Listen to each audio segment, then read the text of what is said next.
John Kane with Shawnee Rice, and this is Let's Talk. I got to catch my breath.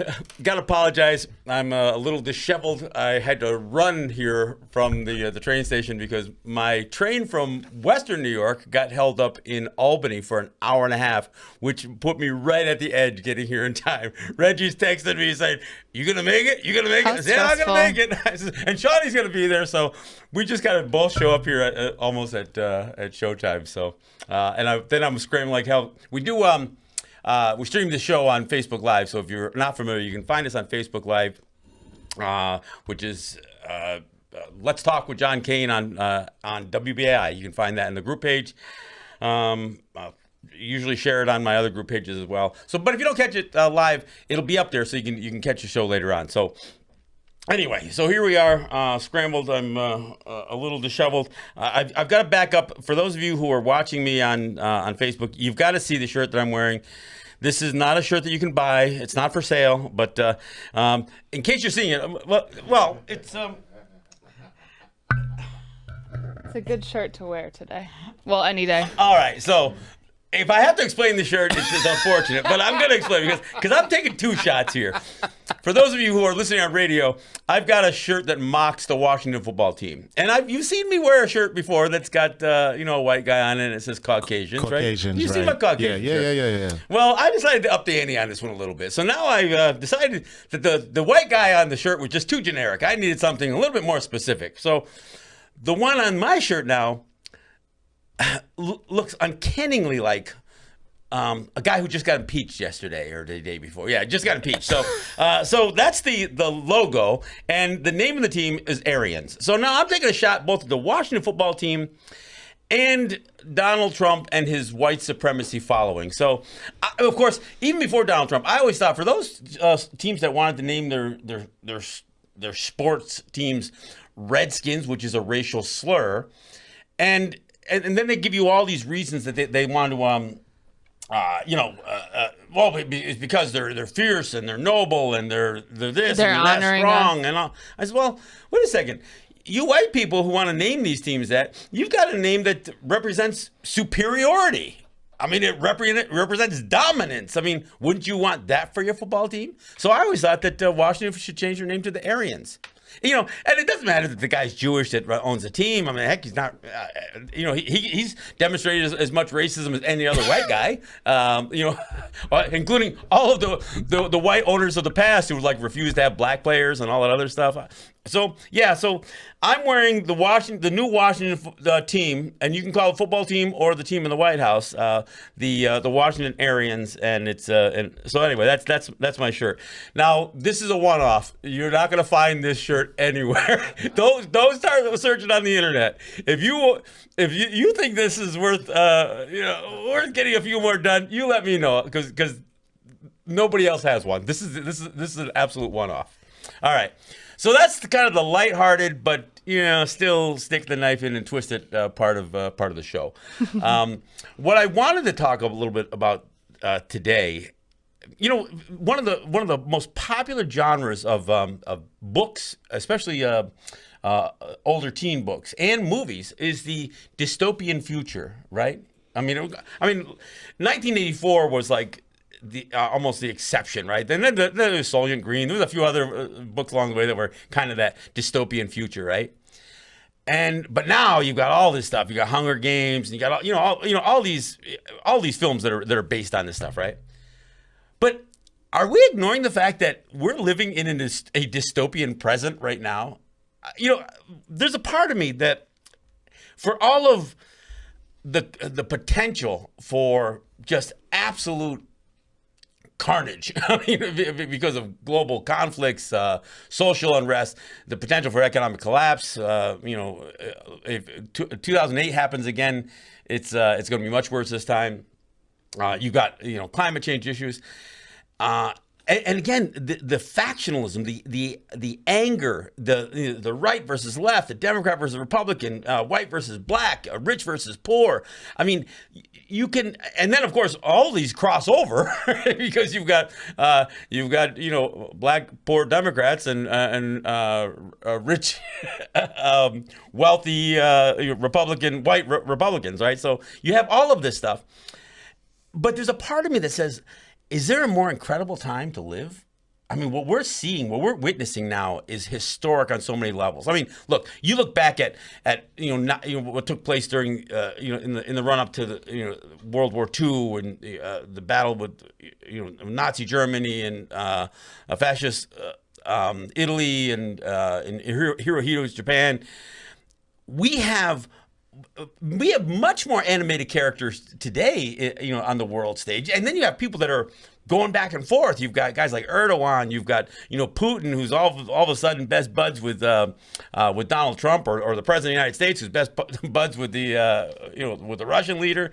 You've got all this rise in nationalism, whether it's Bolsonaro in Brazil. You've got Boris Johnson in England. You've got all of this stuff.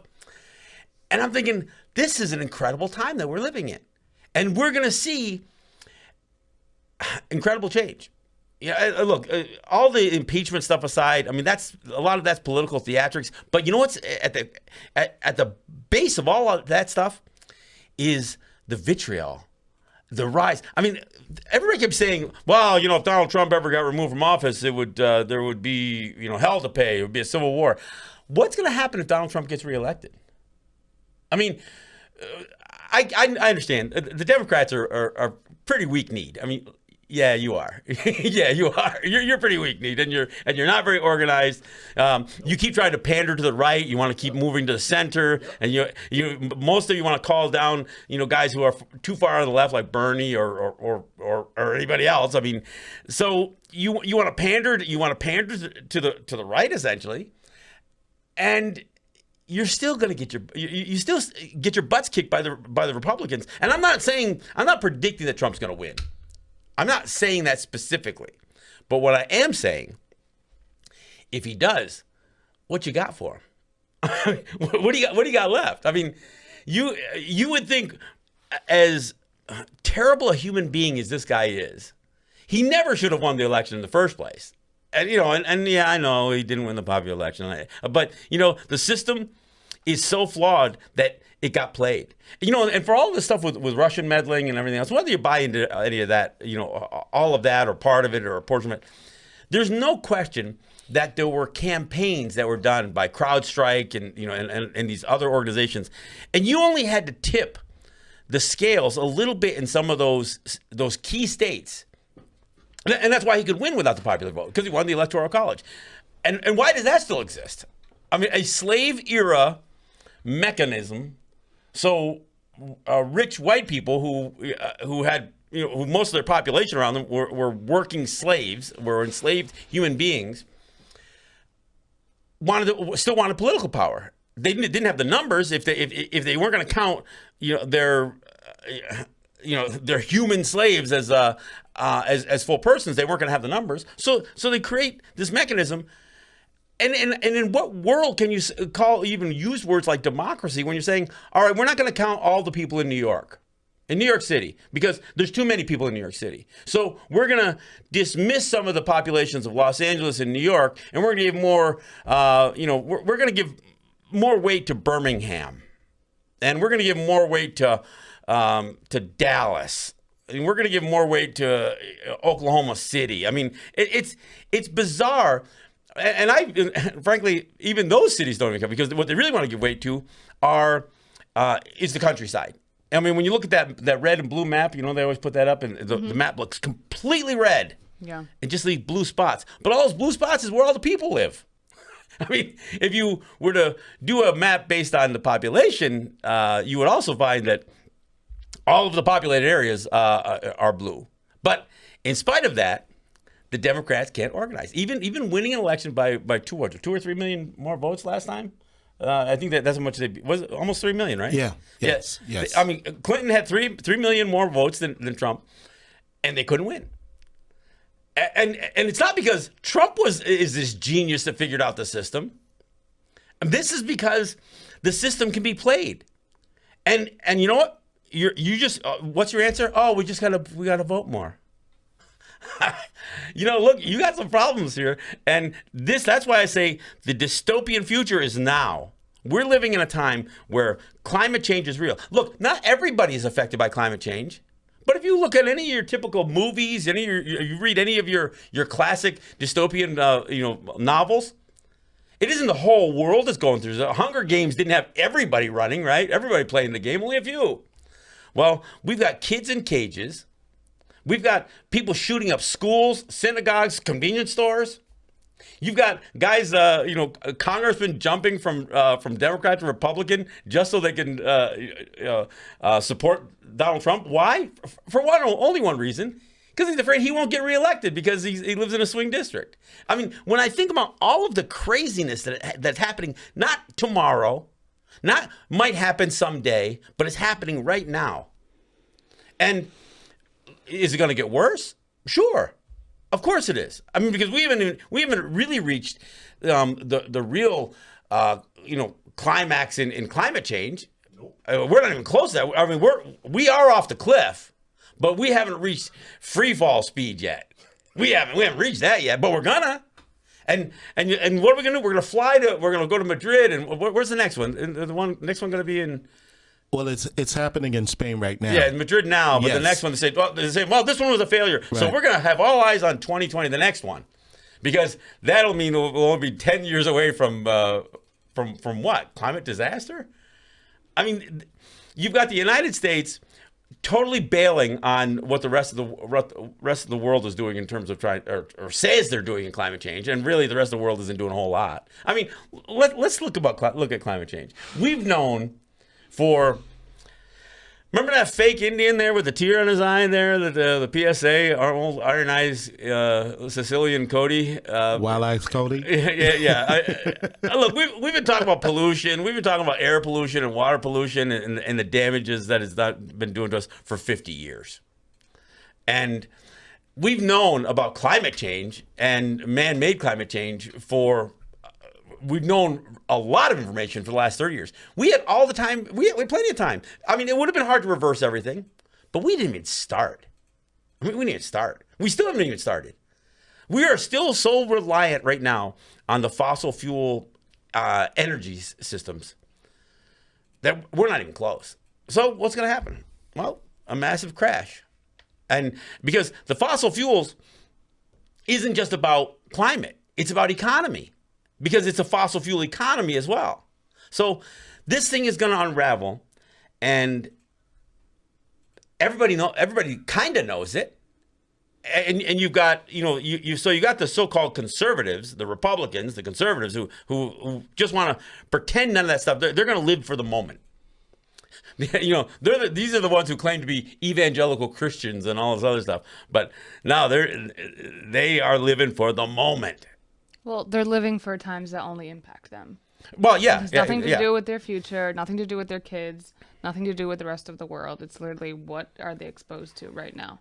So when the climate rapidly declines and gets more extreme, then they're going to do what they can to survive in that moment and whatever they need to in that moment. They're not planning for the future because it doesn't matter. Well, and even as a native person living on a native territory, isolated from a lot of the urban hubbub, and we're probably more protected from a climate change, from many of the climate change issues. We're not in a flood zone, although we've got rivers that can overflow their banks. We aren't going to be parched by drought. We've got, we're on the shores of a great lake, and we've got a bunch of the, rivers that flow through. But we're not preparing either. And this is the one of the things that I talk about on my show back home is we better stop thinking we're going to prevent climate change and start figuring out how we're going to survive climate change. And on the flip side of that is the political, social unrest of the United States. And everybody says, well, we've got to, we've got to vote.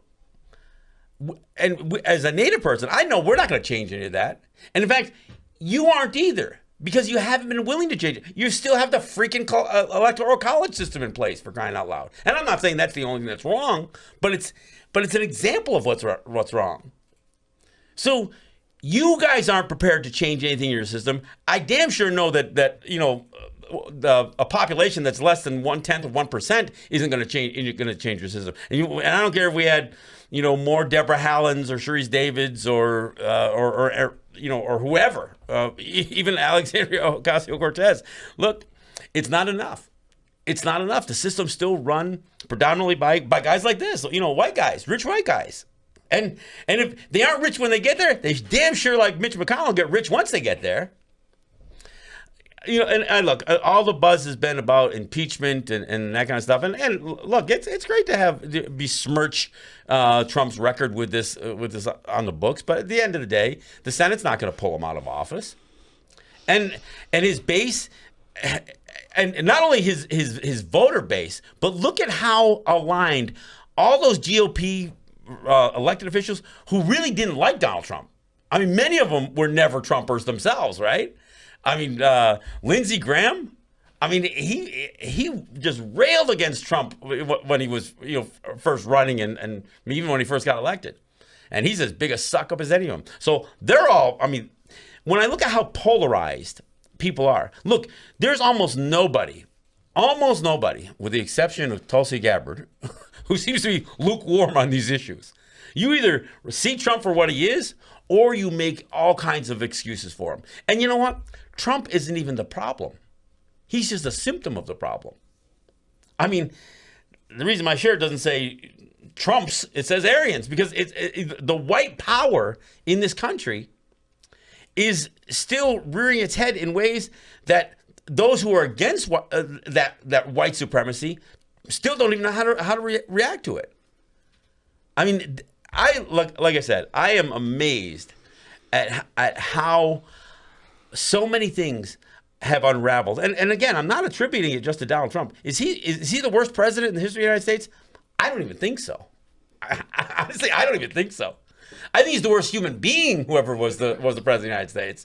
But I mean, it's like when Jeremiah Hosea joined me. I'm not even sure Trump is guilty of as many war crimes as Bush or Obama were. When you think about the innocent people killed with drone strikes and all these Afghanistan papers, what's all that telling you? What a waste of money and human lives went on with all of that. Look, but Trump is just a symptom of the problem, and it just goes to show you how willing the side that is against doing anything for climate, the side that is against anything that's responsible to the environment, to the people, or to the poor, or to the oppressed, how much they're willing to wrap themselves around even a guy who is so devoid of any kind of moral fabric whatsoever. I mean, that's what I see. And I just go on all day here, so feel free to jump in anytime. Look, the conversation look, we joke about it, but you're younger than me. This is I'm gonna drop the bomb here. Tomorrow I turn 60. Literally, I turn 60 years old tomorrow. I've only got about 20 good years of being relevant on this planet. I think I might get into my 90s, but pretty much people are going to be, figure out where to put me by then. But I might have 20 relevant years. But Shawnee, you got a lot of time here. That's why I can't say anything, because it seems so soul crushing and like, what's the point? And also at a point where, as a woman, and I'm thinking about having children, soul crushing. Ooh. Thinking about what am I going to bring my children into, the peak of climate change, and if we're talking about dystopian, the solutions though, that's what I'm saying. But the thing, it's like, and even when we're talking about voting, like, I think everybody should vote until we do some action, because they should vote to change the voting system. Either way, but you can't not vote and then not be active at the same time. That doesn't make sense either. Like, there's so much that needs to be changed that it's so overwhelming that whenever I enter into these conversations, I just shrink, because, like, it's so overwhelming. And it's so lovely to think about positive solutions, but what are we doing? We know the impact of climate change, and we're doing, like, these little minuscule things, and, like, we have Greta and all of these organizations, which is great, and it's a start, but it's a very minuscule start. And to still have people in the world not believe, people in the world who have all of this money and power not believe that climate change isn't real is devastating. And what the democratically led Congress authorized the, what is it, $1.7 trillion National Defense Authorization Act? The same people that are supposed to be part of the resistance. Yeah, so the resistance Yes. just wrote a check even bigger than what Donald Trump was looking for. He wasn't even asking for that much money. And guess what? That includes Nancy Pelosi, who was the one that was making this whole theatrics about impeaching the president because of malfeasance. And yet you're giving them more toys. And what the only comeback anybody says, yeah, but we got what is it called? Maternal leave for female soldiers. Awesome. What?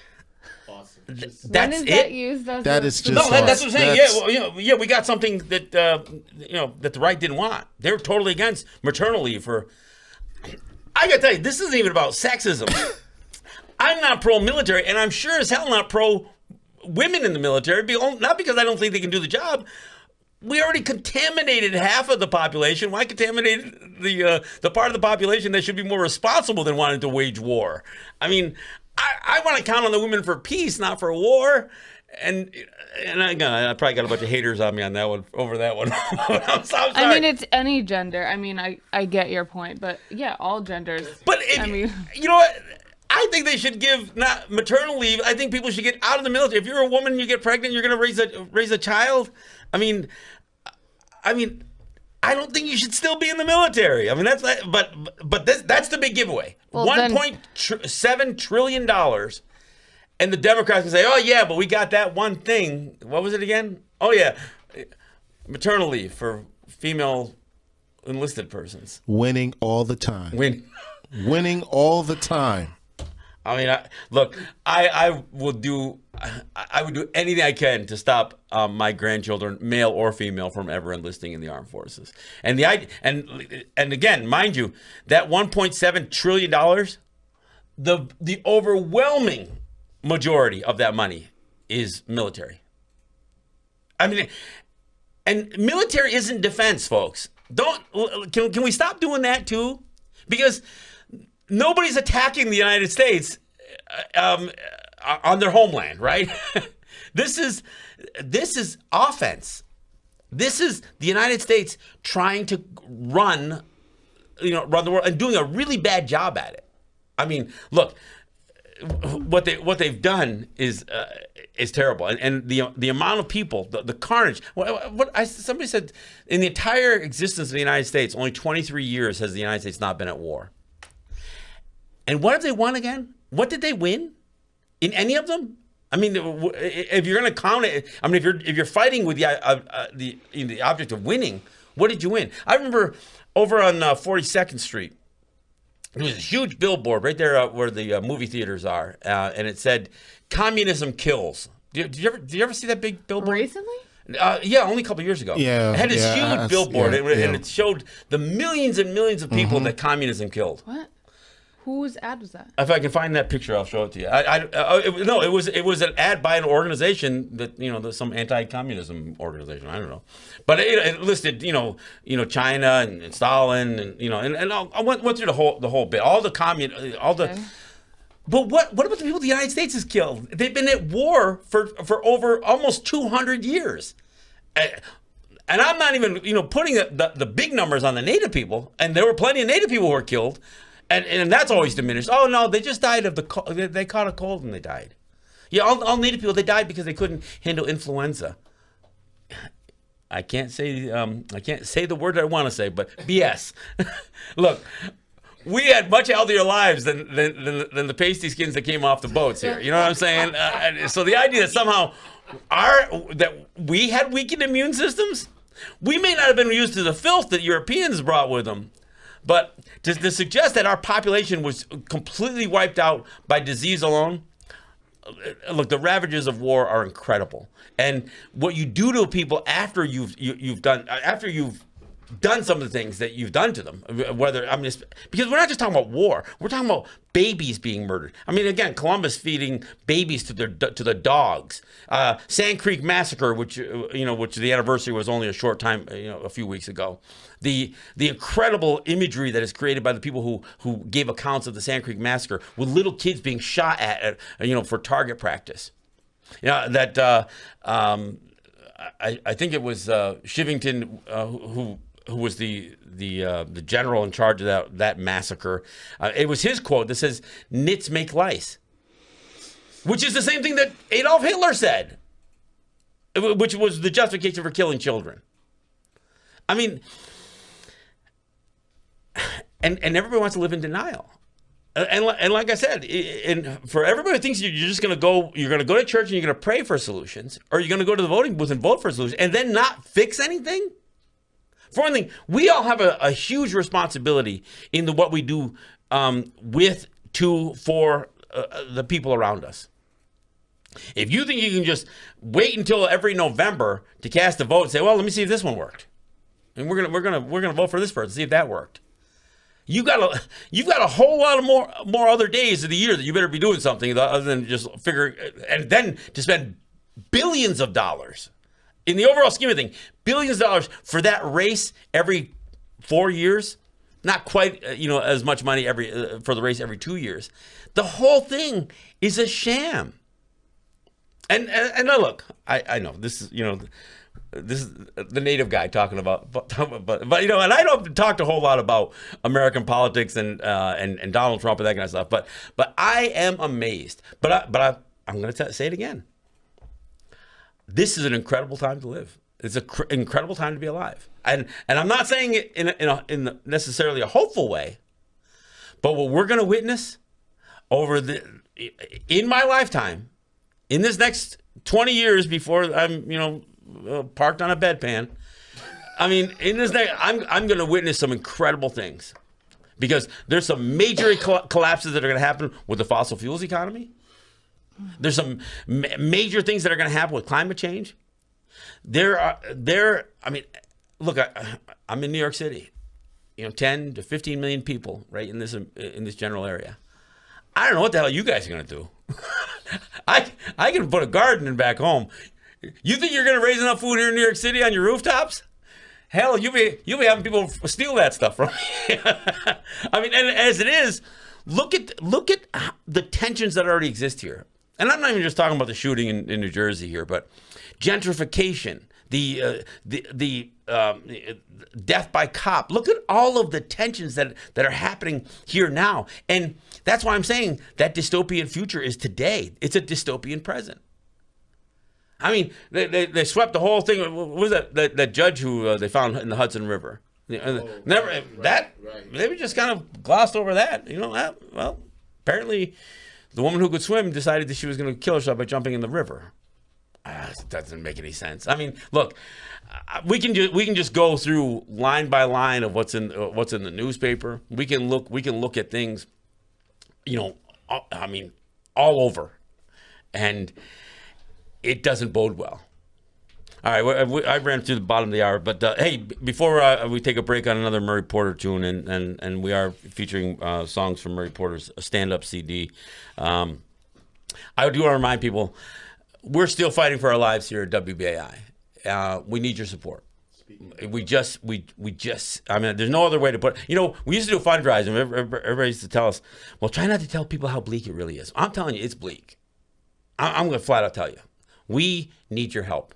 And so we need your donations. We need you to go to the pledge line, 516-620-3602. But we also need suggestions. And I said this, I did just a half-hour video show in place of my show. I was preempted last week. And that's my call out to you. And man, if you got suggestions on how we fund this thing, what we're doing here is really important. And I'm not saying that every word that comes out of every one of our mouths is something that, people need to live by. But I think what we represent here is something that's unique in all of media. And the media market has changed. We have not responded, financially in the best way to that evolving market. We've had a lot of things stacked up against us, but we still know we're serving you, and we need you, and we need your help. So we're for all intents and purposes, we're almost in a constant state of some sort of fund drive. I mean, and I'm not saying that we're all preempted and we're all, pitching, 24/7, but we need you to support the station. And I'd like you to support the show. If you support the show, you support the station because we don't get paid here. So I need you to go to the pledge line, 516-620-3602. Make a donation of any size. Become a WBAI buddy. Do it in the name of Let's Talk. And then we send a signal. We want each show to generate 10, and I'd like to see 20, 30 WBAI buddies. And a buddy is a sustaining member. That's when you put up your credit card information or your checking account information so you can make a monthly donation. I don't care if it's $5, $10, $20 a month. For those of you who are doing well in the Trump economy and hopefully feel a little guilty about it, throw a little bit more in on that. I mean, make a donation. You can make out a check. For those of you who don't want to be, maybe you want to do it more anonymously, you can go right down to the post office, get a postal money order. You can make the check to check out the Pacifica WBAI and mail it at 388 Atlantic Avenue, Brooklyn, New York, 11217. You can go online. You can go to Give2, that's GIVE, the number 2, WBAI.org, and make a donation. One-time donation, you can make become a WBAI buddy. You can follow the prompts to know how to text a donation. But we need your support. So we're going to go off on a Murray report or two, but I do have to remind people, every day we need your support. All right, we'll take a break, and we'll be right back. This is John Kane with Johnny Rice, and this is Let's Talk.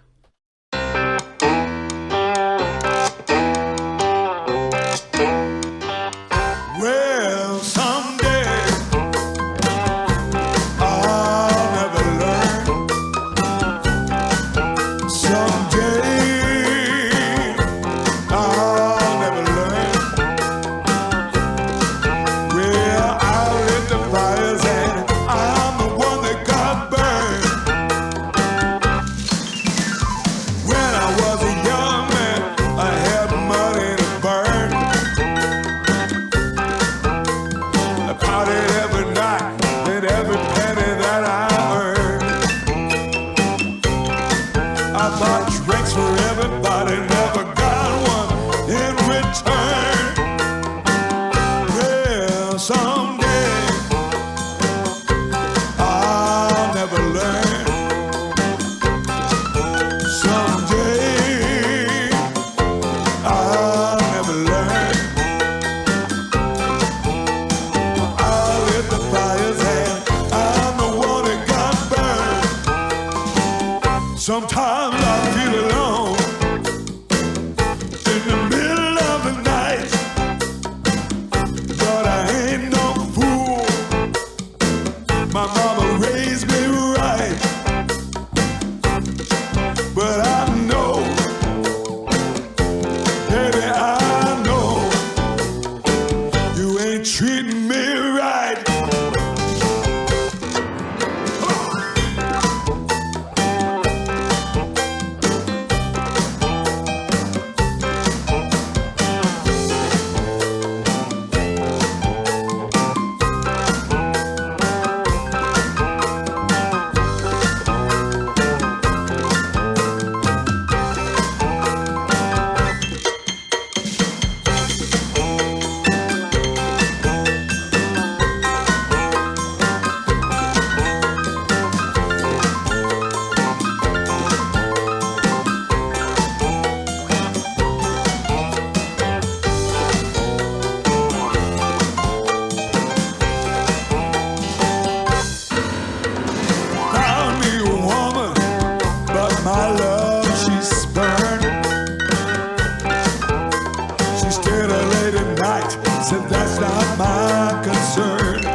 like the man said, someday we'll never learn. And that's kind of a little bit of the theme here, because we haven't learned. We keep talking about, what we see in the future. We know what economic Armageddon looks like. We know what global conflict looks like. We know what we're doing to the environment, and we just keep doing it. We never learn. And that's kind of the issue. All right. So I'm saying all that, but trying not to dash your holiday spirit or or crush your soul. But so, in the spirit of the holidays, I want to make an announcement for my good friends at the American Indian Community House. They do have their what are they called? The American Indian Winter Arts Market, and this is Saturday, right? Saturday from. Oh yeah, no, Saturday. Yeah, I'm saying it's not tomorrow. I think it's 11 to 11 to 5 p.m. 11 a.m. to 5 p.m. And that's at 39 Eldridge Street, New York, New York. They will have a ton of native artists there, and beadwork, wampum work, leather stuff, moccasins, clothing. They'll have any number of things. They're actually gonna have somebody's coming in to sing at 2:00. Tony. Yep. Tony Anos. Yep. Tony's coming in. There's a book signing. Let me see if we get this one right. I want to get her name right. Oh, Nicole Wallace. Okay, Nicole Wallace is coming in. She's going to sign. She's done a collection of Anishinaabe poetry, and so she's going to do a book signing there. So this is all happening at the American Indian Community House, and again, that's 39 Eldridge Street, 4th floor in New York, New York. There will be artists doing. And here's the thing. This isn't. And this is kind of Melissa sent me this. She says this is. You can shop inspired natives, not native inspired, not native inspired products, but this is the real deal. This is artwork, it's jewelry, it's it's crafts, if you want to call it that. I mean, I almost cringe at the word a little bit, but it is true native artisans that are making products that look, they'd be great for gifts, and so they put this on in this time of year because people are doing so much holiday shopping and they want to look for something. It's a market, unique. But it's also like a social. So I'm sure there'll be jingle dress dancers there, a variety of dancers there. Tony's going to perform. There's going to be some light snacks there, as there always is.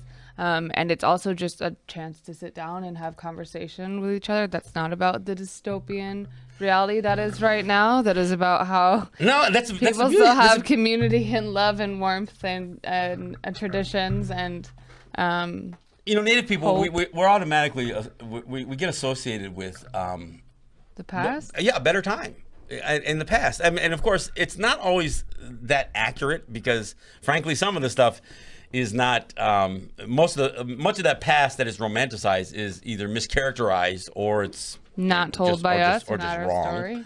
Story. But you know what?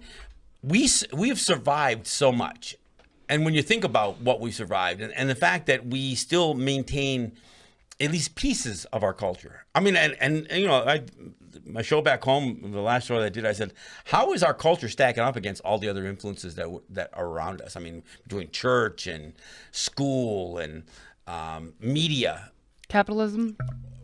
And the one that I had left out when I first broached the subject was what we do for work, which is tied into that capitalism issue. Look, we commit ourselves to not just 8 hours a day, not just 40 hours a week, but we spend 60, 70, 80 hours a week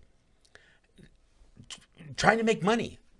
And that takes us out of everything.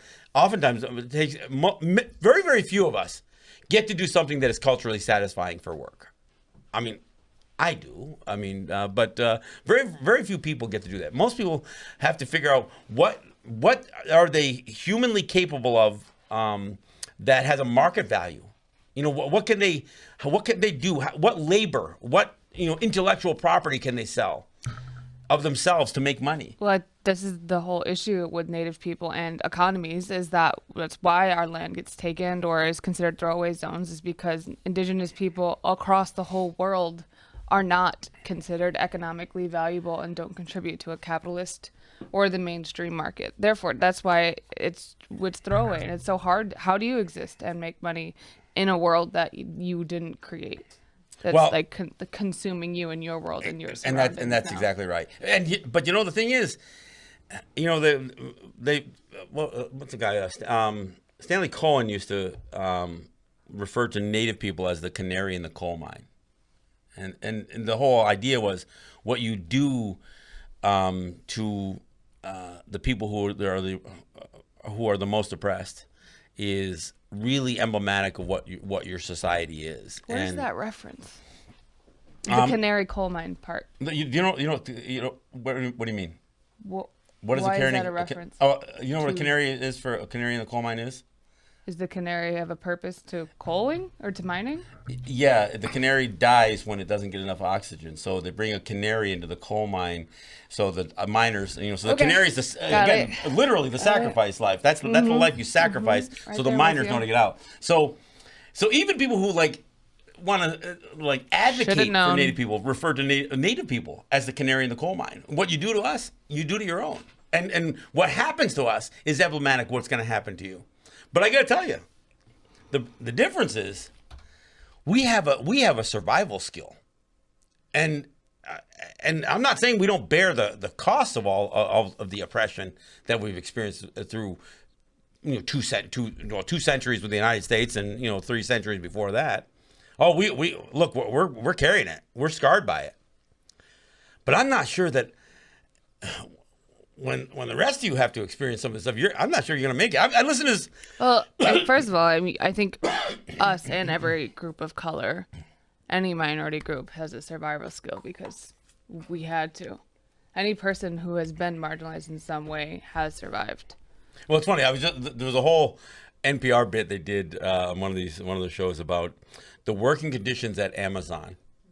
Oh, this terrible place where they have to work so hard and their carpal tunnel and their lower back pain. I'm thinking, did you ever see what migrant workers do? I mean, like every freaking day. And look, and I'm not saying that Amazon isn't exploiting its human capital in the way that these stories are probably accurate, but I'm thinking, all you white folks working at Amazon, you ought to see what the proud folks are doing in the fields. I mean, because your misery is nothing compared. And you know what? These guys do it. They do it every freaking day. And theirs is almost piecework. So, I mean, that's why they work fast. They don't work fast because it's fun. Well, I mean, Good. I also I don't think the majority of Amazon workers are white. I think they're people of color also, and it's very similar. Their experiences. But they aren't like the people in the field. I guarantee you that. It's not. But I also don't think you need to compare I mean, yes, there are still people in the field now, but the people. It's like an industrialized urban version of what happens in the field. If you have they're still threatening your livelihood if you don't have bathroom breaks or if you don't get paid for. Well, and my point in the comparison is it gets back to what we're saying about survivability. Oh. I mean, look, I look at what the most oppressed people in the United States have experienced, and the migrant workers are really that. I mean, they are. I mean, they are the modern day folks putting food on the table, and they're doing it at wages that are incredibly low, and they survive with it. Actually, some of the quality of life that some of those people have, in spite of that kind of intense, oppression associated with that job, they survive. Yeah. And what I hear is the breakdown of everybody else. If anybody, if even a fraction of the American population ever had to work as hard as those people do today, still, all over the in North and South America. I mean, they're migrant workers because they go where the work is. I mean, it's amazing to me that they can still have family quality and that kind of stuff in spite of this oppression. I mean, but it's so. I think it's also. I mean, yeah, you're right. But generationally, it's so different. And now also people my age, especially folks who are first generation, are so thankful for all of the super hard labor work that our parents did, and now, I mean, not to diminish what we're going through now, because I think what we're going through now mentally could be comparable to physical aspects of what our parents Yeah, no, did. I don't disagree with that. Now. But what I'm saying is that things are going to get rough. Things And are I'm not, rough. and I mean, they are rough, but look, and we see the effects of it, right? I mean, the depression rates, the suicide rates, the substance abuse rates. Look, Native people, we top all those lists, but y'all aren't far behind. I mean, the reason we even talk about heroin as a crisis now is because finally white folks started to see this stuff creep into their neighborhoods.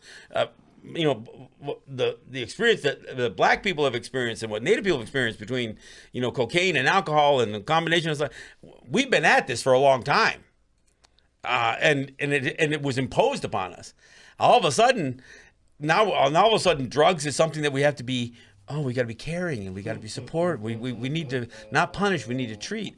Well, yeah, I agree with that, but I thought that 30, 40 years ago. But as a youngster, I mean, look,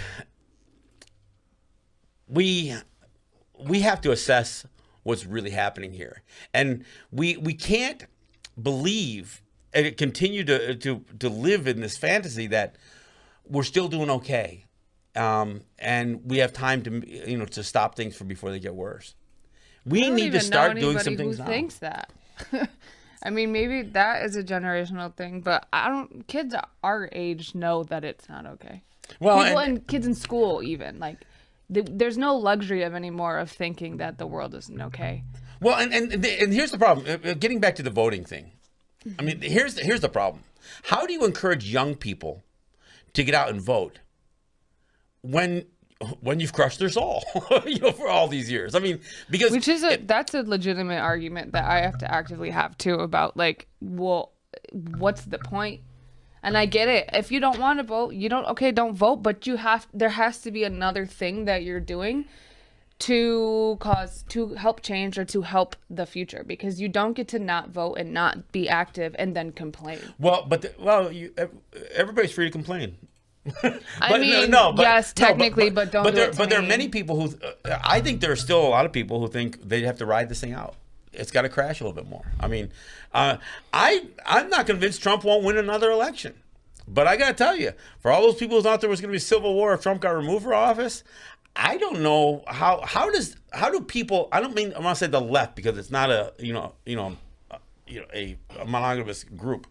But how do people on the left react if Trump gets elected again? I mean, is somebody finally going to say, yeah, this doesn't work. Something's not working here. This, and I mean, because he doesn't have to win the popular vote, folks. He proved that there was a roadmap, to winning the election and have millions of votes less than his opponent. And you know what? While you got Obama railing against Bernie Sanders on the left, and you're already starting to see it unravel here. I mean, the battles between Buttigieg and the black voter. I mean, it's unraveling on the left. Before we're not even into 2020 yet. Close, but we're not there yet. So, I mean, how do you inspire young people that simply casting a ballot? And this is our point, right? I mean, because simply casting a ballot isn't going to fix it. But it is. I mean, voting is one of the small things you can do, right? It's the most effortless thing you can do. Honestly, because you only have to do it once, right? Once every couple of years, every 4 years. You can ignore all the nonsense. You don't have to watch NPR and then vote, or listen to NPR and vote. You don't have to watch C-SPAN or news or CNN. You can just show up and vote. So you don't have to do anything other than that. But therein lies. Too many people think that that's the solution. They're going to bury their head and they're going to pray, and they're going to show up to the voting booth every 2 or every 4 years. And in the meantime, we let everything else continue. We don't change our consumption habits. We don't change anything. And that is part of the problem. We have not learned to embrace each other as human beings. I mean, we try to identify each other by skin color, by left and by right, by religion. And here's where I'm hopeful, because even as this stuff unravels, it is going to be the younger generation that fixes it. I mean, or does something with it. maybe there isn't going to be a clear-cut fix to many of the problems. But they're the ones who have to adapt to what we have screwed up. What the greatest generation screwed up. That's what I mean. That's why I think it's so different. Is like when you're talking about labor, like I get it and that's real. But the mental aspect that young people have, not only with social media and not only with eyes and 1 billion screens per day, is that we have to undo all of the trauma, ignoring of feelings that your generation has gone through and then thus delivered to us. And now, for the first time in human existence, we have a very real end date. How do you exist as a human being with an end date? How do you create hope? If you don't have hope, then how do you rethink your existence and rethink communities to be able to operate in a healthy way that allows you to go day by day? And now you have to take on the rich and the wealth, which we've been trying to uphold since humans existed, period. Like, how do you do all of that? Like, that's, yeah. Yeah, I know. That's what I'm saying. That's why I'm quiet, because we think about this all the time, and it's the worst possible solution. And the fact is, like, things are getting worse. Social media, climate change, everything else is getting worse at a rate that's so much quicker than we can research and study and be able to work against. So it's super depressing. Like, and I mean, do you want, like, I can speak and be super depressing for the rest of the radio as well, but I don't want to really get that dark. But I know, but when you bury your head in your notebook, you're not inspiring anybody. I mean, but that's the reality of it. All right. That's why the things like the winter market is a nice break, because it allows indigenous people to be indigenous without Good segue. Without looping back, without having to talk about the most depressing thing in the world, and how to be alive in this moment. How to be in this moment is the only way we're getting through. All right, we're at the top of the hour. Look, we are going to take your calls here, so that's what we're going to do for the second hour here. Look forward to it, and look, feel free to beat me up on some of my takes on things. That's what we're trying to do, is have a conversation. Come at me for anything. Yeah. Don't pick on Shawnee. I don't have. I've got her back. She's not having it today. She's not having it today. The phone and number, the studio line is 212-209-2877. We'll take your calls right after the top. But you can start dialing in now, 212-209-2877. I got to remind again that we are in desperate need of your support for WBAI and for Let's Talk.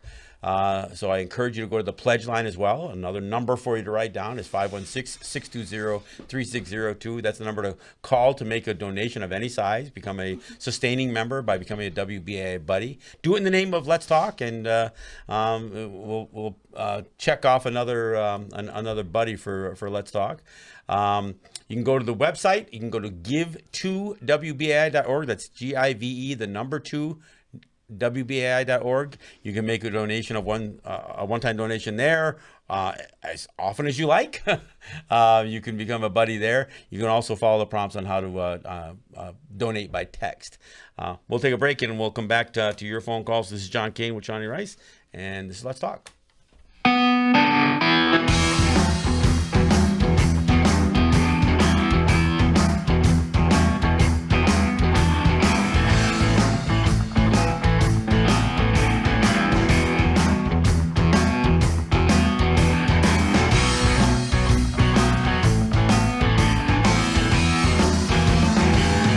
Highway 16, where did our sisters go? Highway 16, where did our sisters go? Seems like nobody cares, nobody knows. Well, mothers and daughters, fathers and sons, brothers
like nobody cares.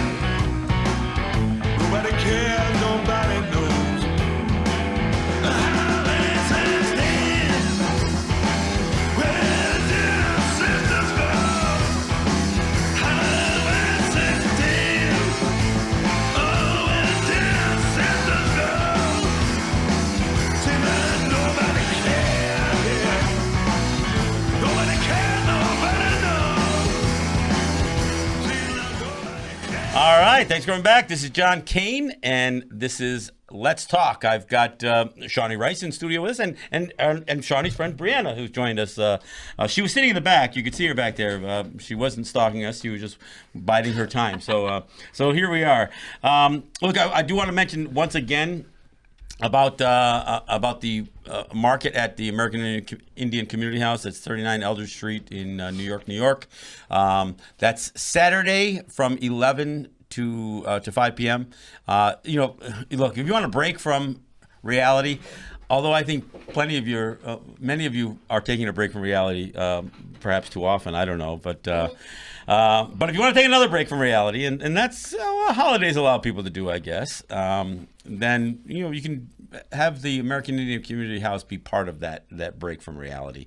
And I encourage you to stop by there.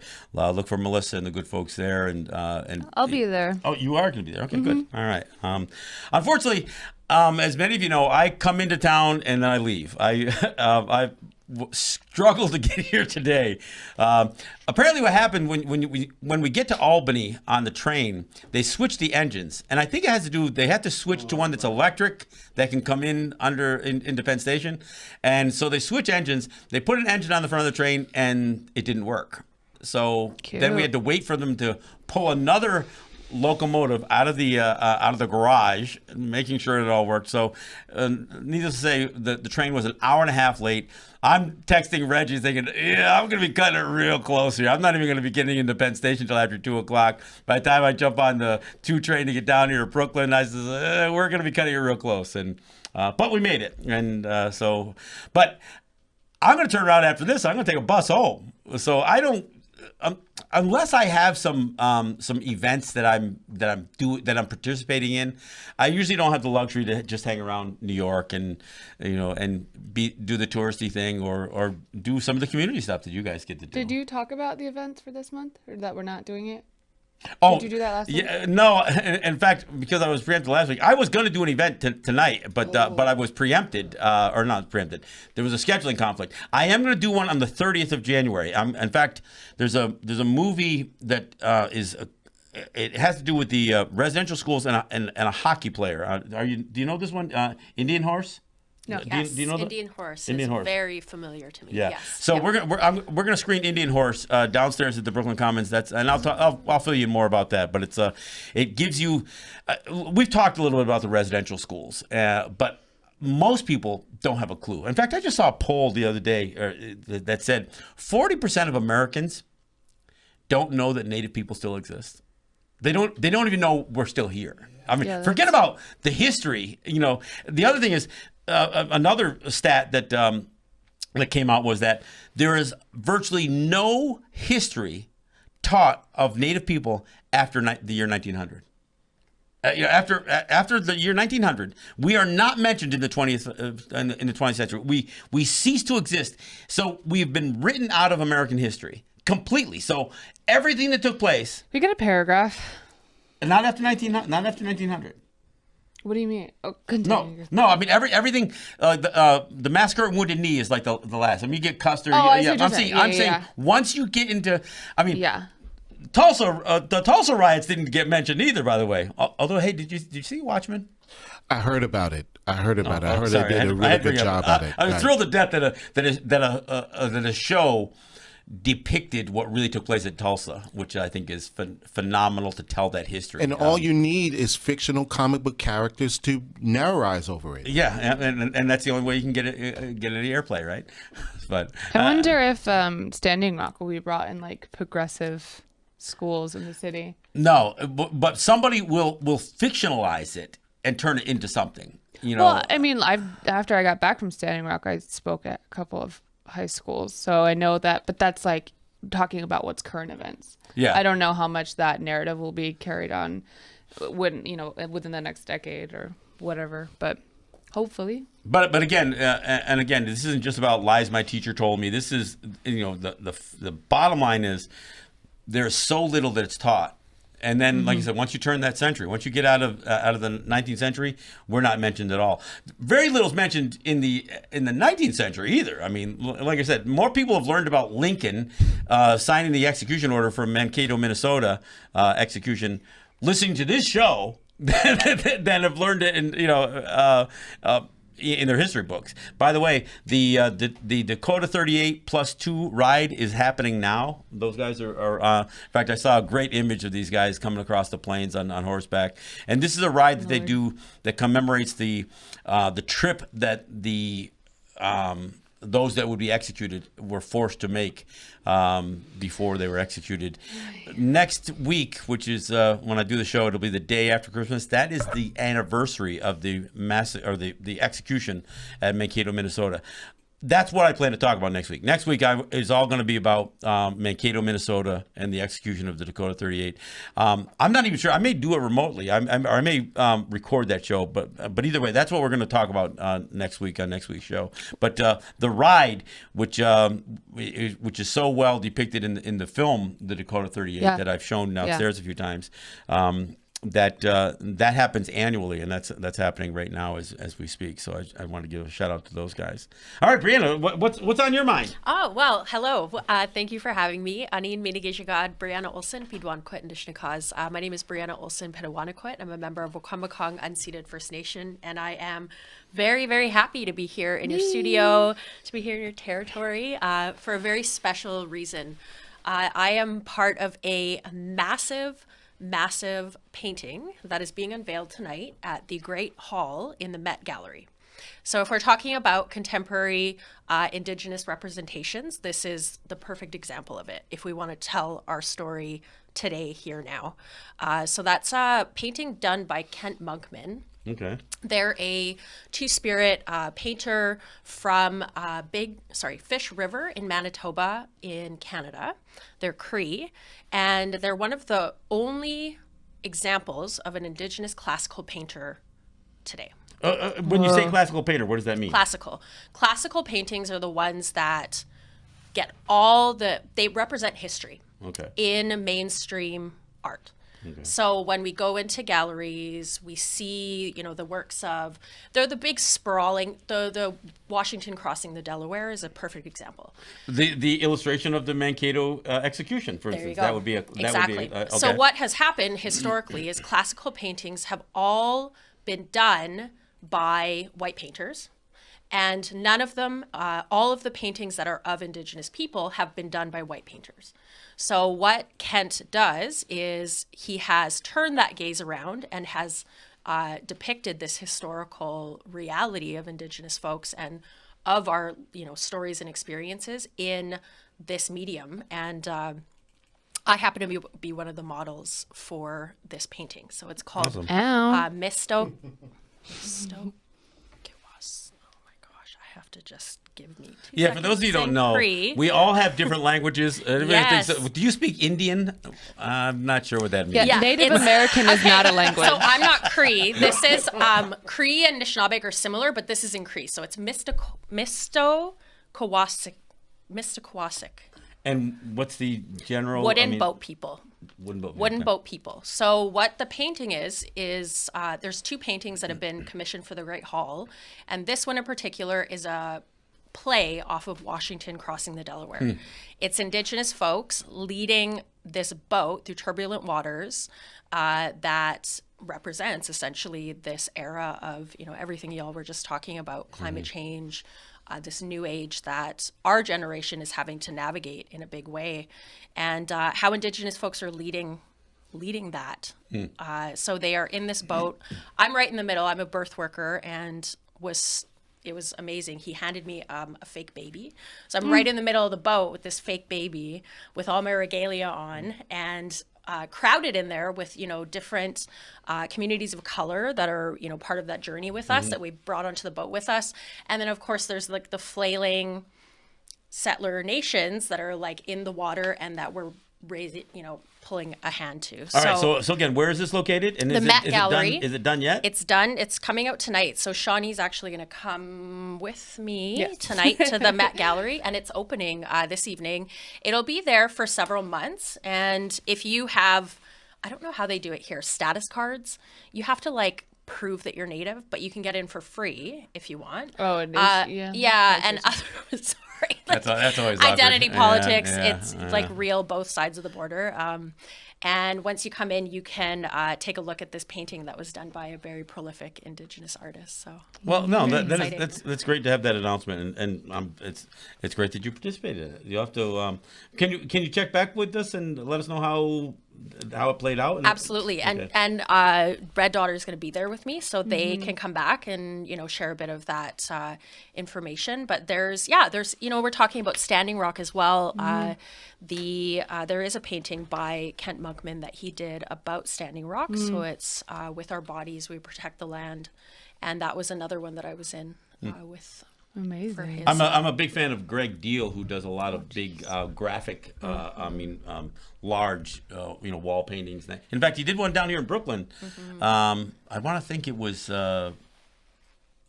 Russell Means painting that he did inside. I came down and met him down here. I don't remember exactly where. I'll remember where that is and look that up. But all right, I know I've got callers on the line, and I know I got a few people. Probably got a few people going with hour one. So let's go ahead and do that. Let's go ahead and take some calls here.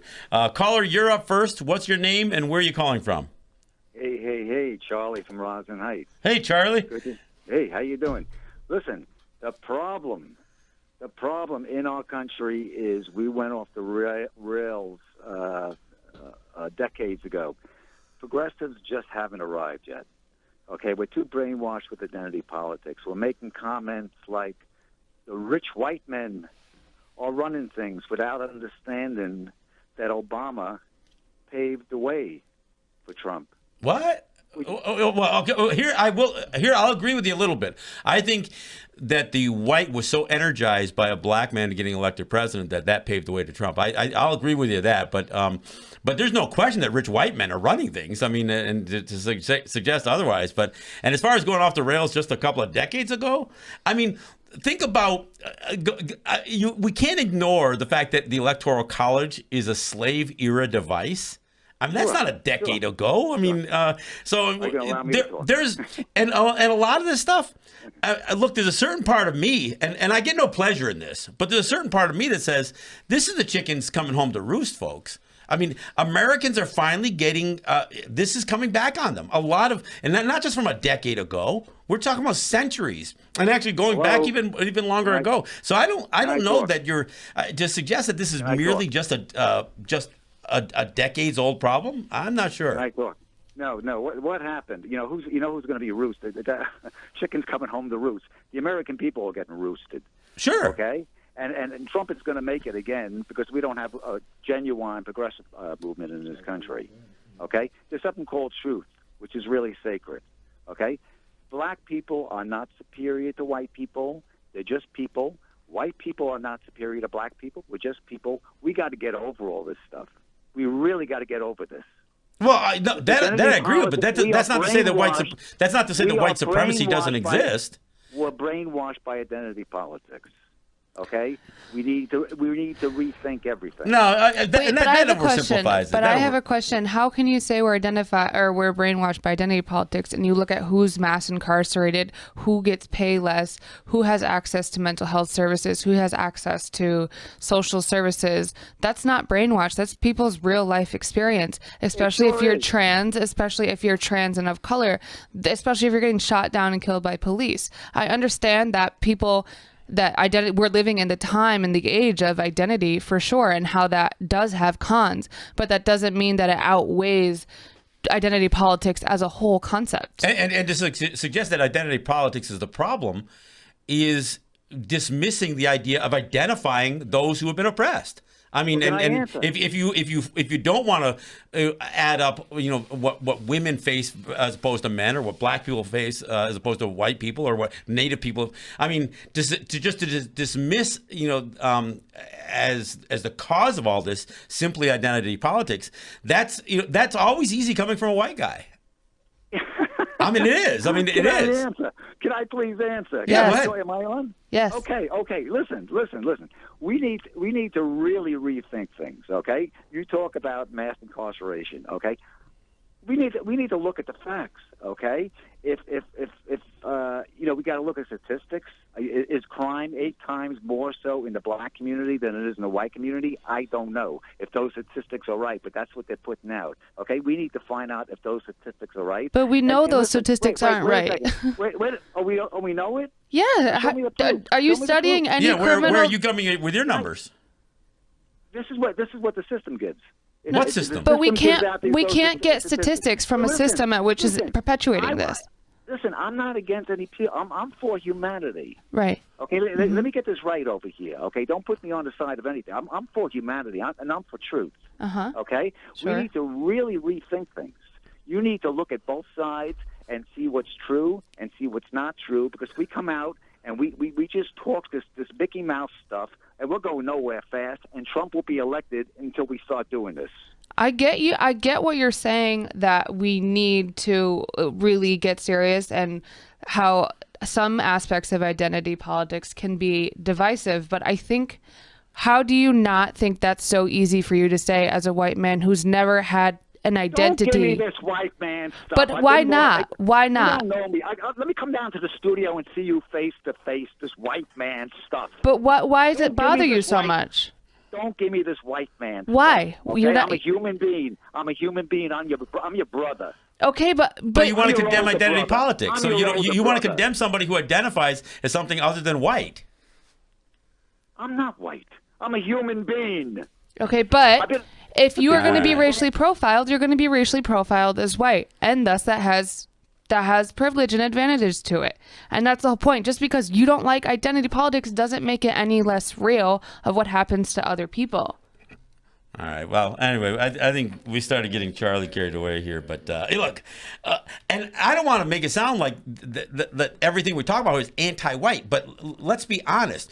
Whether you're talking about apartheid Africa, or whether you're talking about colonialism in general, I mean, this is all that is born out of this idea of oppressing people, enslaving people. I mean, I look, I got to make a comment here. The last show that we did, I had a caller call in and suggested, one of the things that she said was, she says, my ancestors were not slaves. They were enslaved. I thought that was a really profound point to make. And because, again, identity politics, it is real easy for people to start fingering people and say, yeah, the slave trade. Or to refer to people as slaves, and not as human beings who were enslaved, yes, by white people. Or Native people who are not merciless Indian savages. They were human beings who were killed by white people. Now, I'm not blaming all white people. In fact, the only way we can fix some of this stuff is with the white allies. But if somebody's going to come on the air and start saying the problem is identity politics, and it's a white person saying it, I'm sorry, that just isn't going to hold a whole lot of water here. Yeah, as a white man, like, you're not going to be profiled in any way. You don't have, like, you are what the norm as a white cis heterosexual man. You are the normal. Anything that's not you is marginalized. You're the default. You're the American Period. default. Yeah, that's what it is. It was Bell Hooks that said, I think this made the most sense for me. She said that race is a social construction, clearly, we know, obviously, yeah. which is the base of what this gentleman was saying, is that we're all humans, makes sense. But let's say that race is a social construction, race is a sword. And even if it's not real, if it's stabbing you in the back, it is feel it. enduring you. It is real. Race is not real, but racism is. Racism And again, white people are not superior, but white supremacy is a thing.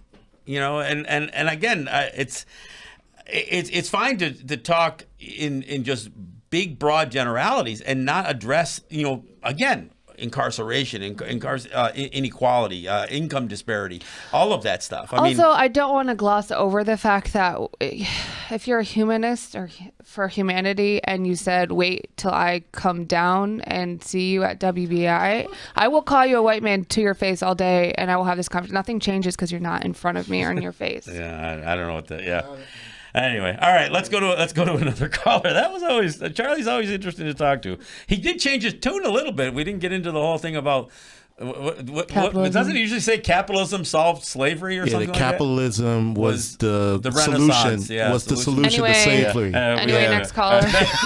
At least he changed a little bit of his tune. All right, we'll go to the next one. Caller, you're up next. What's your name? Where are you calling from?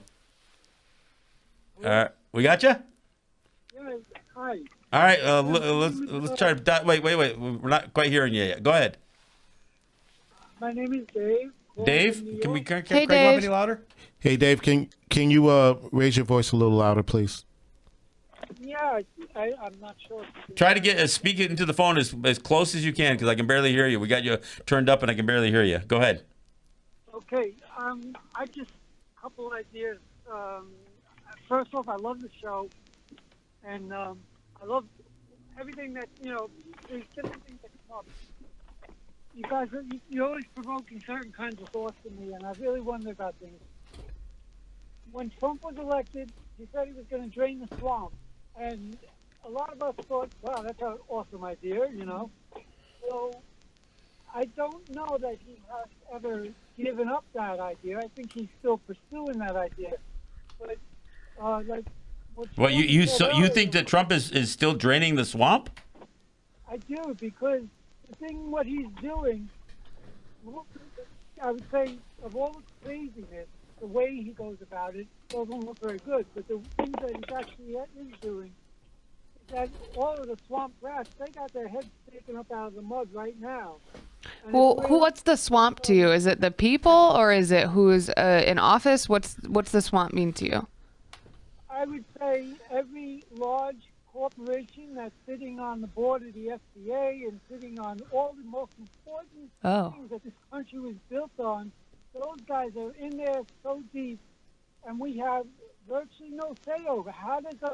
But Trump brought an oil executive in as this in the State Department. I mean, I don't know. Obviously, you are hopeful that somehow Trump is going to bring some great things to the United States, and you think he's making progress there. Not at all. He's making awareness. He's putting awareness in our faces so bad that we cannot deny it any longer. And that's really all he ever promised to do in that regard, because it's way bigger than the one man. And that's Right. like you guys talk about all the time. So, how do we have executives in our various drug departments that are feeding us the very same drug that's killing us and somehow making themselves not responsible, and meanwhile they're governing the people of the country? It is so upside down and backwards, and I think the way to fix it is like Shawnee said earlier about the younger generation, but right now the baby boomers are still the largest segment of the generation, and we're more aware than we've ever been about all the garbage that came from the past, and it's time for us to stand up and start changing laws back in our favor. Let's get these guys, I used to be very involved with organic farming standards. Then the government came finally and started paying attention to us, and they adopted standards. Then they took them and polluted them to the point where they're almost no good. So Yeah. the thing says USDA organic, it doesn't really mean organic anymore because it doesn't fit the big business, the big agribusiness profile. Sure. So That is, I think, it's disappointing to have work for that. Yeah, I think that's a common argument that I've heard, especially from a lot of folks from in older generations, that the one good thing Trump did was shed light to all of the bad stuff that's happening, and it made people pay attention. He might have done that, and I see your point, but it's not. I mean, it's not the only. It's a wrong point to pay attention to. It's a good silver lining for sure. And I know that you're paying attention to other things as well. But I mean, with Trump or not without Trump, all of these things have been happening and will continue to happen. It's just our kids who are going to have to fix it because they're the ones who are suffering immediately in their future. And I'll acknowledge one of the things that you said, Dave, was that that he isn't making things any better. He's just putting it in your face. And I think being a really bad symptom of a bad system is something that he has put on bold display. He certainly hasn't drained the swamp, though. I mean, the suggestion that he's somehow gotten rid of the old guard. Look, if anything, he's made the swamp, at least on the Republican side, even more swampier. I mean, he's rallied them around him. He stacked the court with the Supreme Court with more people that think in that same swamp mentality. So his kids are working with him. That's I mean, there's a whole lot of problems with Donald Trump, and I will not. There's not a whole lot that I can credit him with. I mean, look, I suppose people will say that the stock market is still rising because of him. I just think it's I think it's still a trajectory that's going to fall off a cliff at some point. But anyway, I do appreciate the call, Dave. I appreciate your thoughts. You want to do another one? Yeah. Let's go. We'll do one more call before we take a break at the bottom of the hour. Caller, you're up next. What's your name? Where are you calling from? Peter, calling from Florida for the time being. Oh, Peter. Well, thanks for joining us from Florida. Yeah. Listen, Shawnee, I've never spoken to you. Uh-huh. How are you doing? I'm okay. How are you? No, actually, you're not okay, but that's okay. Oh, I know. The last hour of this show was so satisfying. Uh-huh. Now, I don't say I was happy, but it's satisfying to have people confirm your sadness. Uh-huh. And I was like, oh my God, how satisfying! I'm not crazy. No. So think of it that way. BAI, it's like you're a funeral home.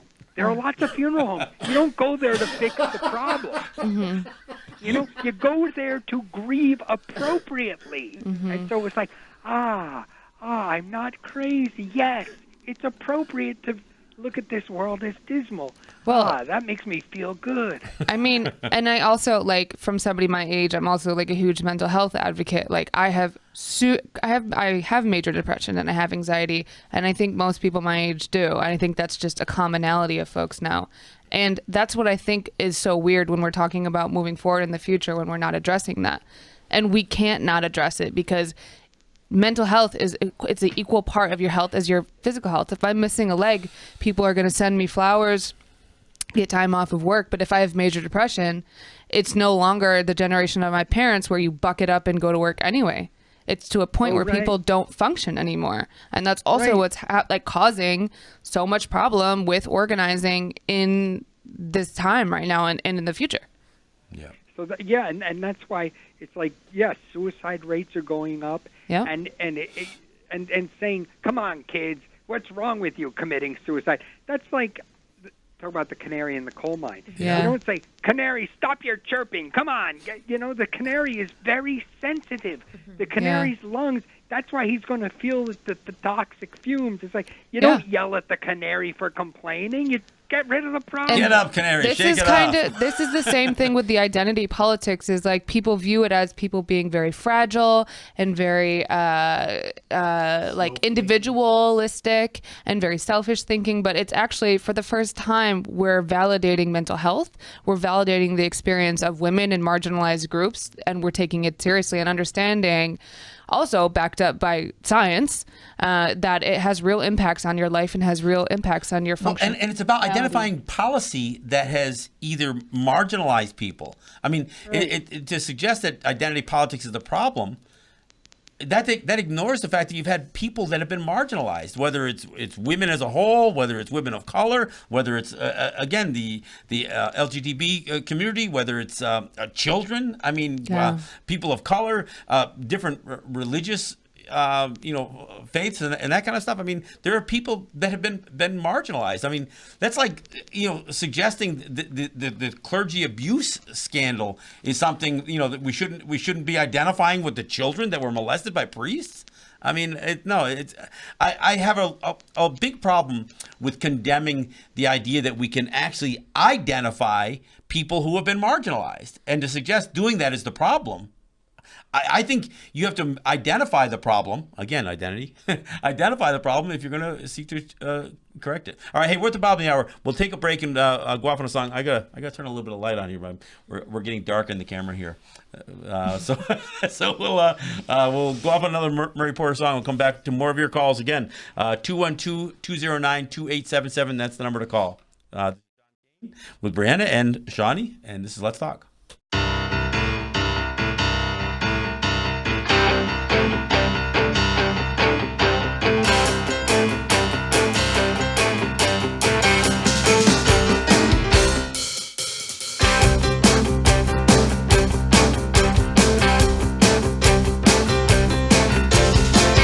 Everybody is different.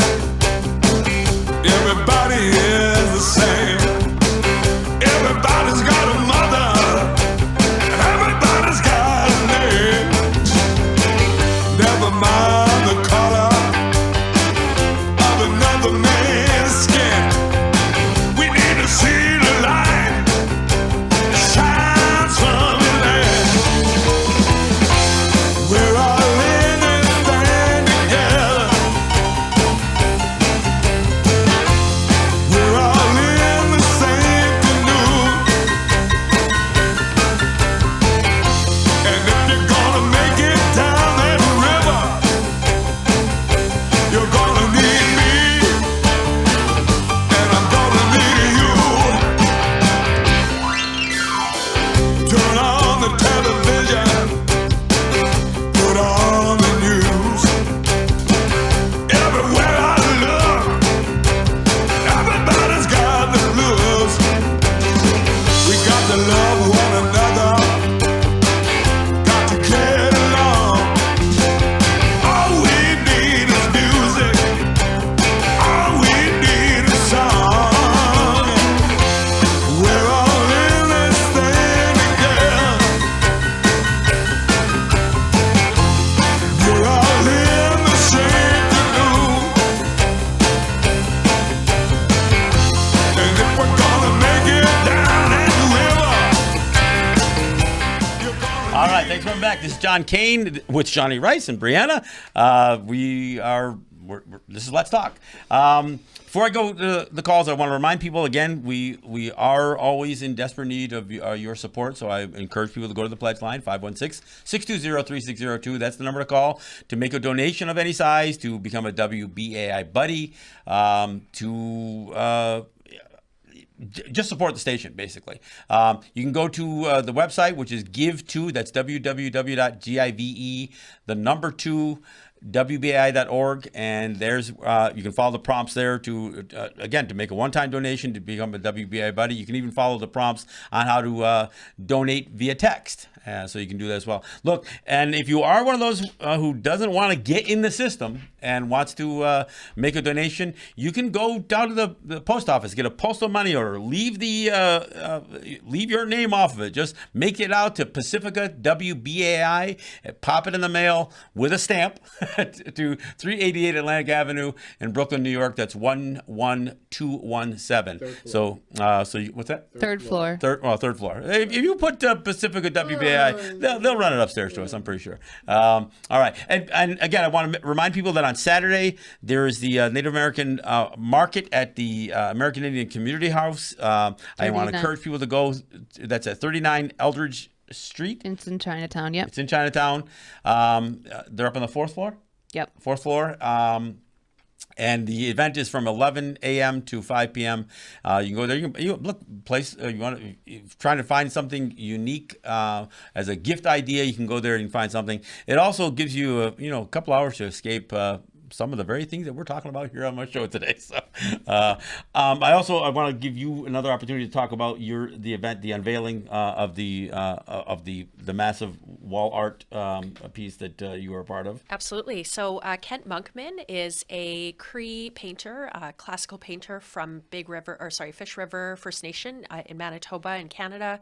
He has been commissioned by the Metropolitan Museum of Art to do two 22-foot long paintings in the Great Hall.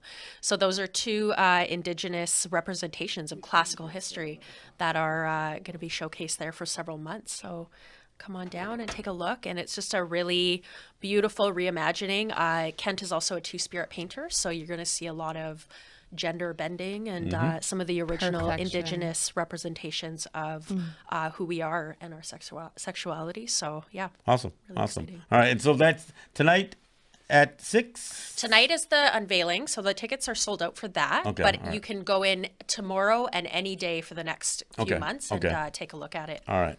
All right. Let's get right back to the calls. Great calls so far. Hopefully we fit as many as we can before we get towards the top of the hour. So we'll go to calls again. Caller, you're up next. What's your name? Where are you calling from? Caller, are you there? Is that me? Yeah, that's you. That's you. Oh, hey, thanks for taking my call. I'm sitting here and listening. The guy that said we're all human, we shouldn't put labels on us. We should just look for the good, try to accomplish the good. And to have a position where you reach out to an audience, I would think that you need to be careful what you say, because if it has to do with your opinion and how you feel, and what if it's not correct? Why do we keep polarizing? Why don't we just get away from that, left and right? And this, people say, oh, communism, socialism. What do you think social security is? It's socialism. That's where it started from. That was the impetus that started it going. And National infrastructure, all that. Infrastructure, all that stuff. If See, the idea jump of right in. yeah, Jump right in. I appreciate that. That's nice. Jump right in. You have an opinion. You want to dominate, and I don't appreciate that. This is my show as well as yours. Wait a second. Wait a second. Let's not get too carried away here. Look, I'm just adding to what you were talking about in terms of what is socialism. I don't. This is a conversation. This isn't this.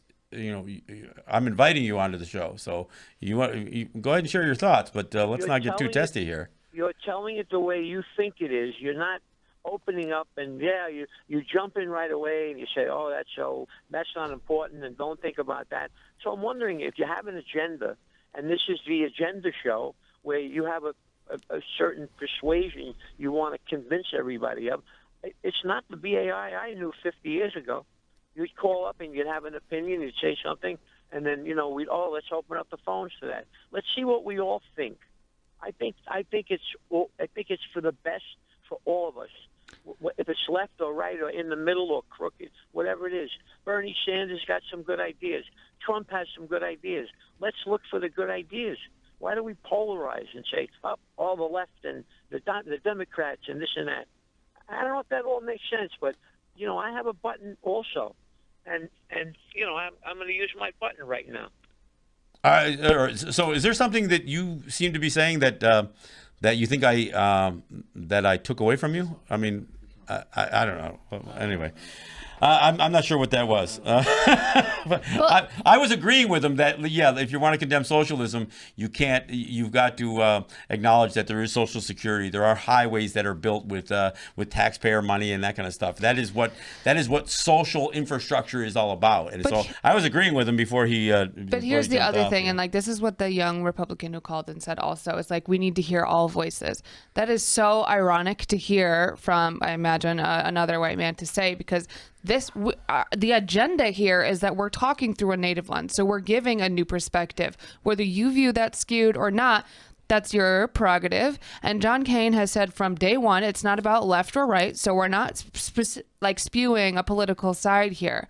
What is happening with WBAI is that it's all left leaning, and that's one radio show out of all the rest of the dial and all of the rest of the world. Every radio station doesn't have to appease what you want to hear, which is what you're ultimately saying, because what we are bringing is a diverse voice in this show.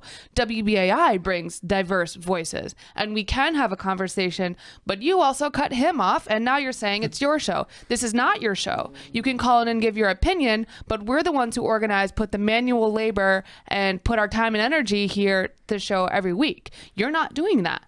And I appreciate your input to call, and we do need to work together. But it's easy for you to fragment when we do need to work together, and when we need to have equal pay, and when we need to be treated equally or treated as humans and have equal land and opportunity to thrive. That is different between you and I, judging from this conversation. Was there an indigenous presence here 50 years ago at the radio station? Not 50 years ago, but there has been. WBAI has really made a pretty good commitment to have a Native voice, and they've had a Native show in some form for at least 30 years, I think. Yeah, and going all the way back into the American Indian movement, there were specials for that. Sure. There were specials for that, but consistently there has been a Native program of some sort for the past 30 years or so. Yeah. So I mean, but again, usually one show. I mean, right now I am afforded a 2-hour show where I get to engage listeners and hopefully have a conversation. But I don't think this show is inconsistent with the WBAI mission. Although I will say, because the WBAI mission is about progressive thought, but progressive doesn't necessarily just mean left. The whole idea of progressive thought is the idea of having diverse conversations. So the idea that we can have a program where a Native lens can be used for not just Native issues, but for the issues that affect us all is what we're offering here. And additionally, John Kane and I don't agree on many things, and I will have my point of view and he will have his point of view, and that's a variety in and of itself. Yeah, there you go. Okay, anyway, let's... All right, caller, we'll go to the next caller. Okay. Caller, you're up next. What's your name? Where are you calling from? Hi, guys. It's George from New Jersey. Hey, George. Hey, I know these guys have been beating you to death with the color scheme and get together. But the other thing is I just want to know, you guys are learned people, right? You probably both went to college of some sort? Of some sort. I went to college. Okay. You know how the human race is, we've been in a race against each other. Yeah. And capitalism lets those that think they're the fastest, bypass everybody. There's no caring very much or very little caring about the next guy in capitalism. We're trying to get past the next guy next to you, beat him to death, and go on to your heavenly, with the trash left behind, all the dead people and everything else left behind. But with that said, socialism is a better way, but it seems to have fallen way, backwards because maybe it doesn't push people enough. And I guess that's some people's thought line about capitalism is like, you got to fight for your right to survive. You got to fight for the race and who's going to be first to the computer. It's kind of scorched. It's a little scorched earth, that's for sure. Yeah. Exactly. There's a lot of scorched earth behind, and obviously socialism, because the Indian people have been around and other indigenous people have been around for eons. They know that you go this way and it goes so far, and then it collapses, and we got to all get back together again. So they stuck with socialism because they want to take care of themselves, they want to take care of each other, and that bond has kept them alive for a long time, and has kept the planet relatively good shape. Now we're losing all of that, and everybody's into the capitalist race. Yeah. But you know your own history. Wasn't there scouts that just grabbed a buck and went and tracked your people down and hunted them right alongside the American people? We still have sellouts. We have sellouts we have sellouts. Right. And there always has been a certain level at a certain level. And but that's also... even the history behind the Cherokee Trail of Tears. It was a bunch of Cherokee who had made a deal that usurped the will of the people that forced them on their Trail of Tears out to Oklahoma. And the black people in Africa went and grabbed other black people and sold them to white people. Yeah, and the Chinese people, enslaved people, they shanghaied them and sent them over to California as slaves, right? So we're getting into this whole thing, like it's capitalism versus socialism, and it's us versus them, and this, that, and the other thing. So I think you might want to rethink your us versus them thing, because the red man's outnumbered and he doesn't have the guns and he doesn't have the technology, but you guys are starting fights that you already lost. So I mean, You might want to tone it down just a little bit because the I don't think we lost anything at all. Actually, we have a very. You're complaining about being forced onto reservations. You're complaining about having no say. You're complaining about this and that. Shaping the reservation. I don't think you heard that on the show. I've never complained about being forced on a reservation. Loss of land is something loss that of I've land. talked What about. would you do with 100,000 acres that you could only put one person on? What are you going to do with it? Be sensible. That wasn't. You already have millions of square miles. How much land do you have per person? Per Indian, you probably have 100,000 acres per person. So you think that we're wasting land? Is that what you're saying? Because that's exactly the white mentality that came into what the U.S. policy was to try to disenfranchise us from land. So it's interesting that you still hold some of that same ideology of your founding fathers. Furthermore, if we had one, as you said, Indian, or as you said, red man per 1,000 squares of acres, we would be single-handedly saving the world. We'd be single-handedly saving resources. We would be single-handedly reversing climate change. We are so overpopulated and oversaturated that's a part of the whole thing. I mean, it's not us versus them thing. Yes, we're all human race, but when we talk about who's prioritizing what here, it doesn't matter that there's less indigenous people here versus the other thing. And everybody's a sellout as humans. If you want to not talk about race, everybody's a sellout to the earth and to our only place where we're living. Yeah. So that's not an argument, and we don't need to rethink it because everybody, whether it's stereotypical or not, come to Native folks to learn what can we do to save the planet. So it's like we don't need to watch our backs because everybody's coming to us with those questions. All right, we're gonna try to we got a bunch of callers still lined up, and I know we're gonna run out of time real quick. So let me try to go through as many of these calls at the end as we can. So caller, you're up next. What's your name? Where are you calling from? You're up. Me. My name is Dan. Are you talking to me? Yes, I am. Hey, Thanks, Dan. Okay, for about 10 minutes, 15 minutes between turning my radio off and then having a dead phone to listen to, I don't know if I'll be repeating some of the things that have been said. But I wanted to first compliment you, John, on your impassioned encapsulation of world events and that we're living in the most historical time. And I would not disagree with any of your opinions of those various tie-ins that you made. And I greatly sympathize with the lady who said that it's a great decision to try and bring, whether or not to bring a child into this world.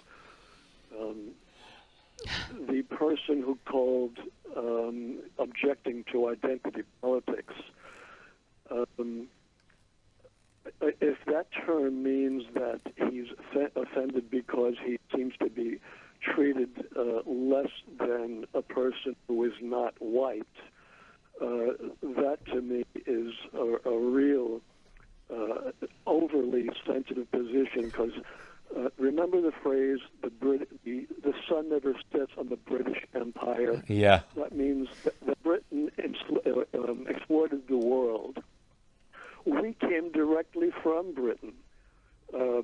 Our fathers who were extremely literate, knew every nuance of phrasing, but they've managed to write all men are created equal while each of them had slaves. Yeah, they meant white men. Say it again, please. They meant white men. Yes, absolutely. Yeah. And even Hamilton, that they made this play about and received such great praise. I've heard on BAI people who looked at the real history, and Hamilton made sure that only the landed gentry had certain privileges, voting privileges, that separated them from the working people. So what I'm getting at with this is that the white suppressor began right from the founding of this country, and the behind closed doors deals have always been going on. And as you pointed out, John, the electoral college that Trump elected, all of this has been written in to make the deals for the white privileged class. Sure, absolutely. Well, Dan, I appreciate the call. I do want to try to get one last caller because I'm only going to get two in. Okay, we're gonna put two on the same time. Yeah, all right, we'll try to do that. We haven't done that before, but no. And thanks for your thoughts on the show as well.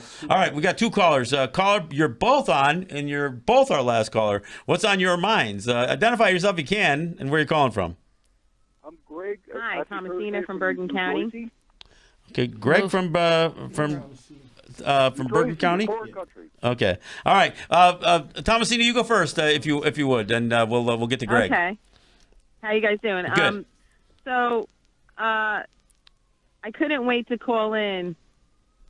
I am really tired of people who have white privilege talking about how identity politics is bad. I mean, are they kidding me? I, as a white person, I constantly talk about my white privilege because I understand it. And the gentleman that called up, especially talking about like one Native person on acreage, is he kidding me? Does he even know that we are overdeveloping every plot of every square inch of Bergen County is developed? I mean, this guy is living in a dream world. And all of these white men, thank God the last white man had something good to say. I really feel for them because they're living in a dream world. They still want white supremacy, and they keep saying they don't. So they're just in total self-denial. Yeah, it was interesting to hear the guy talk about us wasting land with our small population. Oh my gosh! Like his ignorance was just steaming. When he mentioned the having like a background education, I have a master's, and I didn't want to say anything because I don't feel like I have to prove like my. I don't have to we prove educated? It, yeah. Weird. All right. Well, one great. last thing. One last comment to that is my mom is 90 years old. She never graduated from high school, and she's way smarter than any of those people that just called. Yes. Thank you for that. Hi. And again, my thoughts out to your mom. Greg, do you go ahead? Clear. Yep. Go ahead. Was that lady from Bergen County? She said. Yeah. Yes. Well, I live here a couple of years now. Okay, I'm trying to make 3 points real quick. Alexander Hamilton was a criminal. He began the first financial scandal in the United States, and he was this show they have on Broadway is such a joke. I can't even go there when people, we saw Hamilton, how wonderful. No, he was a criminal. He began the first stock exchange meltdown in 1792. But that's a little fact, sorry. Mm-hmm. One thing, okay, something about my story, if you will. Well, first of all, Mahaba. You familiar with that word? No. That was the first thing that was said by a European in Columbus's expedition, if you want to call it that, when they landed in the New World, because they thought they were in the East Indies and the people would speak Arabic, so they were a little off, I guess, with their geography. Yeah. When folks look at folks who are white, like me, all right, Slovak and Polish American coming from the Carpathian Mountains. Are you familiar with what that is in Eastern Europe? Mm-hmm. Okay. In the 1908, 1910, when my folks got here, great-grandparents and grandparents, they were greeted by 10-hour and 12-hour days in steel mills and coal mines. Mm-hmm. They had come from Europe because basically the people in their districts in the Carpathian Mountains were all starving, literally, because things were so bad.